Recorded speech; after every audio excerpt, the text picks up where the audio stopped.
முதலாவது தேவனுடைய ராஜ்யத்தையும் அவருடைய நீதியும் தேடுங்கள். அவருடைய நீதி என்பது இயேசு கிறிஸ்துவே குறிக்கிறது. ஏனென்றால் அவருடைய நாமம் எங்கள் நீதியாய் இருக்கிற கர்த்தர்.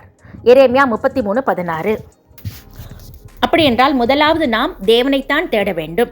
இயேசு ஒரு மனிதனை பார்த்து தன்னை பின்பற்றி வா என்று சொன்னார். அப்பொழுது அவன், முதலாவது நான் என் தகப்பனை அடக்கம் பண்ண வேண்டும், பின்பு நான் உம்மை பின்பற்றி வருகிறேன் என்று சொன்னான். அவனுக்கு முதலாவது தன் வாழ்க்கையிலே செய்ய வேண்டிய காரியம் என்று ஒன்று இருந்தது. ஆனால் இயேசுவோ அவனை பார்த்து, மரித்தோர் தங்கள் மரித்தோரை அடக்கம் பண்ணட்டும், நீ முதலாவது என்னை பின்பற்றி வா என்று சொன்னார். அப்படி என்றால் முதலாவது நாம் தேவனை தேட வேண்டும். நம்முடைய காரியங்கள் எல்லாவற்றிலும் அவரை முதன்மையாய் வைக்க வேண்டும். நம்மிடத்திலே அதை விட்டு எத்தனையோ காரியங்கள் முதலாவது செய்ய வேண்டியது என்று அநேக காரியங்கள் காணப்படுகின்றன. அவ்வாறு நம் வாழ்க்கையில் காணப்படுகிறதா என்பதை ஆராய்ந்து பார்ப்போம். முதலாவது நாம் தேவனை தேடுவோம், அவருடைய நீதி இயேசுவை தேடுவோம். கர்த்தர் நம்மை ஆசீர்வதிப்பாராக. ஆமென்.